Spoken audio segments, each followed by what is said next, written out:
Metre में spray करता है। यानी इसके बाद आपका जो कैपिलरी ट्यूब है या एक्सपेंशन वाल है बड़ी यूनिट में इसका। Welcome to my YouTube channel. Refrigeration cycle basic है, सबसे इम्पोर्टेंट है।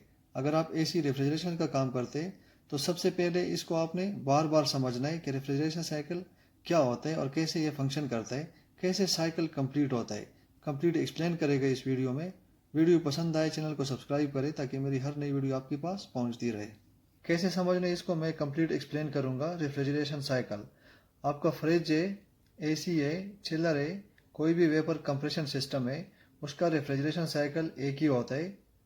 यानी आपका चिलर में, फ्रीजर में, फ्रिज में कंप्रेसर, कंडेंसर, कैपिलरी ट्यूब या एक्सपेंशन वाल और इवापोरेटर, ये चार चीज़ें लगी होती है।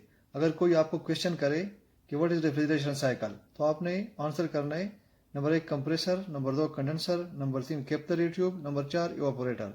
ये चार चीज़ें बेसिक है आपके रेफ्रिजरेशन साइकिल में होती है। कैसे काम करता है, कैसे फंक्शन करता है, कैसे साइकिल कंप्लीट होता है। देखिए, सबसे जो पहला चीज़ आता है नंबर 1 पे कंप्रेसर आता है। कोई भी कंप्रेसर हो, कंप्रेसर का काम सेम ही होता है। गैस को कंप्रेस करना होता है। रोटरी कंप्रेसर हो, स्क्रॉल कंप्रेसर हो, ब्रिस्टल हो, कोई भी हो, रेसिप्रोकेटिंग कोई भी कंप्रेसर हो, काम उसका सेम ही है। क्या काम है? देखिए, कंप्रेसर के दो पार्ट होते हैं। पहले तो कंप्रेसर को समझना है। दो पार्ट होते हैं। ये आपका इलेक्ट्रिकल होता है एक पार्ट, एक मैकेनिकल होता है। इलेक्ट्रिकल जो पार्ट होता है वो इलेक्ट्रिसिटी के थ्रू चलता है, यानी मोटर होता है। और दूसरा पार्ट आपका मैकेनिकल है। मैकेनिकल आपका पंप होता है जो कि गैस को कंप्रेस करता है। कैसे कंप्रेस करता है? कंप्रेसर का जो काम है वो आपका गैस को कंप्रेस करके हाई प्रेशर में कंडेंसर की तरफ भेजता है। यानी जो आपका कंप्रेसर होता है वो फ्रीऑन को कंप्रेस करता है, कंप्रेस करके आगे की तरफ भेजता है। यानी ये अपनी तरफ से कुछ नहीं बना सकता है। जो गैस इसको मिल रही होती है उसी को कंप्रेस करता है। क्या होता है, अगर आपके सिस्टम में कुछ ब्लॉकेज आ जाती है, ठीक है, तो आपका जो सिस्टम है अगर आप गैस लगाओगे तो वो वैक्यूम में चला जाता है, क्योंकि ये वही गैस को कंप्रेस करता है जो इसको मिलता है। इसका जो काम है गैस को कंप्रेस करके हाई प्रेशर हाई टेम्परेचर के साथ कंडेंसर में भेज देता है।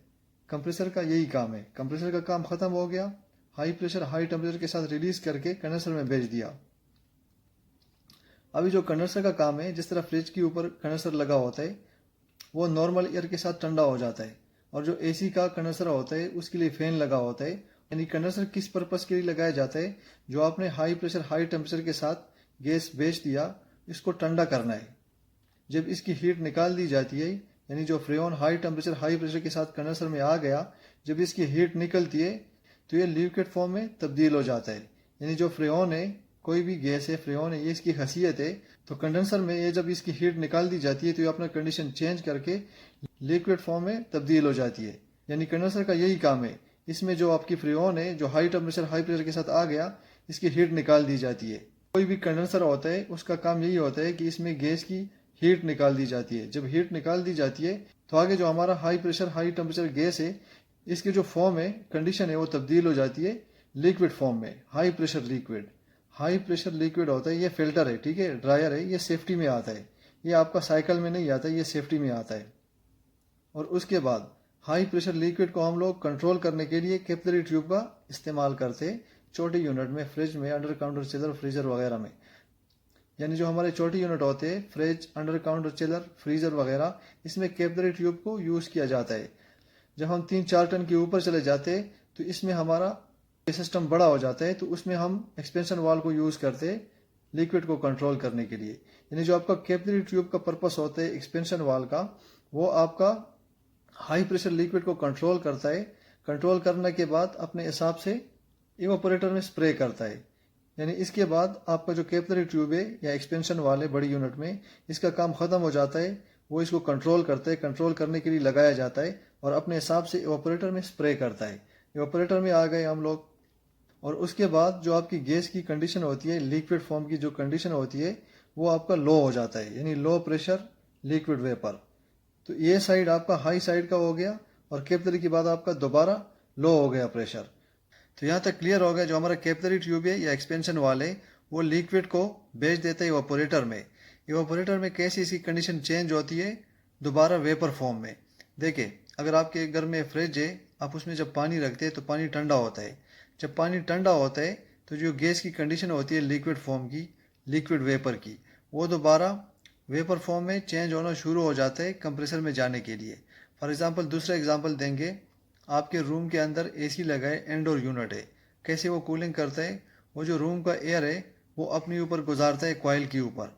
जो ब्लोअर है वो रूम के हवा को इवापोरेटर के ऊपर गुजारता है, हवा को ठंडा किया जाता है।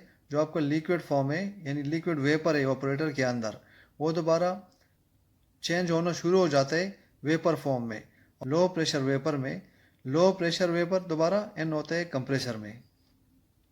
तो समझ आ गई होगी रेफ्रिजरेशन साइकिल की। कंप्रेसर गैस को फ्रेओन को कंप्रेस करके हाई प्रेशर हाई टेम्परेचर के साथ कंडेंसर में भेजता है और कंडेंसर में इसकी हीट निकाल दी जाती है, लिक्विड फॉर्म में तब्दील हो जाता है गैस की कंडीशन।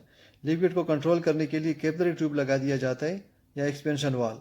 इसका क्या काम होता है, ये कंट्रोल करता है लिक्विड को और इवापोरेटर में भेज दिया जाता है। इवापोरेटर से दोबारा जो लिक्विड वेपर की कंडीशन है वो चेंज होकर वेपर कंडीशन में कंप्रेसर में आ जाती है। इसी तरह ये साइकिल कंप्लीट होता रहता है। Thank you for watching, see you in next video.